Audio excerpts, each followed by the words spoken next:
Hello বন্ধুরা, কেমন আছেন? আশা করি সবাই ভালো আছেন। বন্ধুরা, ভ্রমণ ভাতা নিয়ে বিরাট ঘোষণা। সরকারি কর্মীদের বড় সুখবর দিল পশ্চিমবঙ্গ সরকার। এরকম একটা বড় আপডেট আমাদের সামনে আসছে। অবশ্যই আমরা এই বিষয়ে বিস্তারিত আলোচনা করব। তার আগে আপনি যদি এই চ্যানেল নতুন থাকেন, অবশ্যই চ্যানেলটিকে সাবস্ক্রাইব করে আমাদের পাশে থাকুন এরকম নিত্য নতুন রাজনৈতিক আপডেটগুলিকে সবার আগে পাওয়ার জন্য। আর বন্ধুরা, আপনারা কিন্তু সাইট থেকে কিন্তু রিডিং নিতে পারেন। বন্ধুরা, সম্প্রতি রাজ্য সরকারি কর্মীদের জন্য একাধিক ভাতা ও সুবিধার কথা ঘোষণা করেছে পশ্চিমবঙ্গ সরকার। এই আবহে এবার সরকারি কর্মচারীদের ভ্রমণের ক্ষেত্রে বিশেষ সুবিধা ঘোষণা রাজ্য সরকারের। ভ্রমণ ভাতা সংক্রান্ত গুরুত্বপূর্ণ মেমো জারি করেছে অর্থ দপ্তর। এতদিন পর্যন্ত সরকারি কর্মচারীরা সপরিবারে ভ্রমণের জন্য প্লেন বা ট্রেনের টাকা পেতেন।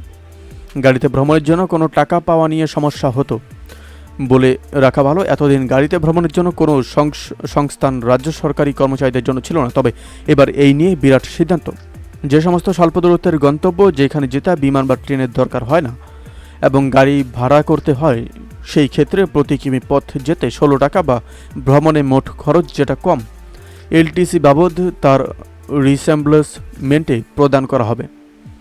রাজ্য সরকারি কর্মীদের রিসার্চমেন্টে রাজ্য সরকার, অর্থাৎ এবার সরকারি কর্মচারীরা ভ্রমণের সময়ও গাড়িও ব্যবহার করতে পারবেন। গাড়িতে ভ্রমণের ক্ষেত্রে তাদের টাকা পাওয়ার ব্যবস্থা করবে সরকার। রাজ্য অর্থ দপ্তরের তরফ থেকে একটি বিজ্ঞপ্তি দিয়ে জানিয়ে দেওয়া হয়েছে, এই ভ্রমণে ভাতা দেওয়ার জন্য দপ্তরগুলিকে অর্থ দপ্তরের অনুমতি নেওয়ার প্রয়োজন নেই। যে কোনো দপ্তর নিজেরাই এই অর্থের অনুমোদন দিতে পারবে। গাড়ি ভাড়ার ক্ষেত্রে লিড ট্রাভেল কনসেশনের বিষয়ে রাজ্যের সকল দপ্তরকেই এই নিয়ম মেনে চলতে হবে। রিসার্চমেন্টের জন্য সংশ্লিষ্ট কর্মীকে প্রয়োজনীয় নথি জমা দিতে হবে। প্রসঙ্গত, বিগত কিছু সময়ে লিড ট্রাভেল কনসেশনের বিষয়ে নানান দপ্তর ও বিভাগ থেকে অর্থ দপ্তরে প্রশ্ন আসছিল। সরকারি কর্মীদের মধ্যে বিভ্রান্তিও বাড়ছিল। তাই এই বিষয়ে এবার নির্দিষ্ট মেমো জারি করে সমস্ত পরিষ্কার করে ফেলল অর্থ দপ্তর।